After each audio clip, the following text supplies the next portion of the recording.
Music saves my life and rock and roll poetry saves my soul. The impossible dream. Just as I am without one plea, but that thy blood was shed for me. We were a gospel quartet, Brad, Steve, Stan, and me, singing our hearts out. The impossible dream, Sunday morning service at the Centertown Baptist Church after the preaching, and just as I am, Paige came up and smiled and said, "Boys, that was sure good," and she added, laughing, "And Ronnie, you sure are animated." And then Sandra Call chimed in with, "Yes, that was fine, but Ronnie, you were flat." And oh my, oh my, oh my, I went home swearing I'd never sing again, and I didn't until I got in the car, turned on the radio, and heard Bob Dylan singing like a rolling stone. How does it feel to be on your own, a complete unknown? And I caught myself breaking my promise, singing, so what if I was flat as a pancake? Music had saved my life more than once, and every time I listened non-stop to Bob Dylan, well, ever since I was 12 years old, every time I heard him sing, I felt deep down inside his rock and roll poetry was saving my soul, helping me want to keep on keeping on, no matter what the hell was going on. And I knew then, as I knew before and after, that I'd never quit listening to Bob Dylan, who I regard to this day as the best of them all, better than Homer, better than Shakespeare. His words, his songs, his rock and roll poetry helped me know I'd never abandon song. I'd never quit listening to the gift of God, sweet music, and even if I couldn't in public, at least in private, I'd keep on singing. And well, us boys, Brad, Steve, Stan, and me, well, I believe all our lives were saved more than once by music. Yes, we listened to every kind of music. We heard it all, church music and funeral dirges, as Mama and her sister Joe Carolyn sang far back as I remember.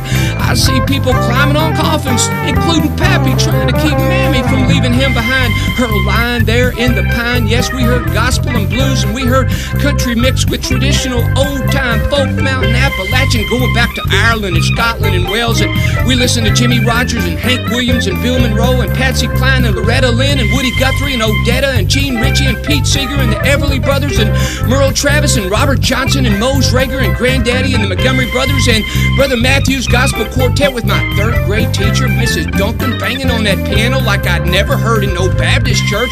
And I got excited. Oh Lord, can music make you feel this good? Brought tears to my boy eyes, made goosebumps run up and down my back, on all over my body, made my flat top hair stand up straight and tall without no butch wax on it. And then came Elvis and Johnny and Jerry Lee, and my parents said turn it off, but they were glued to and couldn't move, eyes staring in disbelief but excited.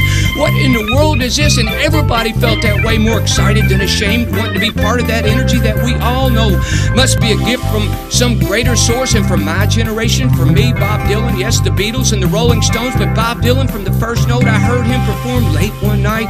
I was 12, upstairs in the attic where my brother Brad and I slept, holes in the walls of our old farmhouse, wind whispering through cedar and pine. Through those holes I saw plenty of ghosts there, but I also every night listened to 79 WLS on AM radio out of Chicago, and the sound went in and out depending on the weather. And Daddy, some nights he home from working double shifts at the coal mines, yelled up the stairs, "Turn that damn thing down!"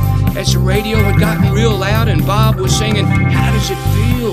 And being a young poet who loves music as much as poetry, well, Bob's words, and I knew them all by heart, Bob's words, his rock and roll poetry saved my soul. Growing up in the pioneer lands of Kentucky where bluegrass was birthed, distant cousin of the Everly Brothers, I grew up with music, and I mean every kind of music, but it was rock and roll poetry that has sustained me all these years, that saves my soul, saves me from death in life. Rock and roll poetry always directs me towards God, as if music comes from God, and every time I turn to rock and roll poetry, life becomes bearable again. I think about resurrection again. I think about redemption again. Music saves my life, and rock and roll poetry saves my soul.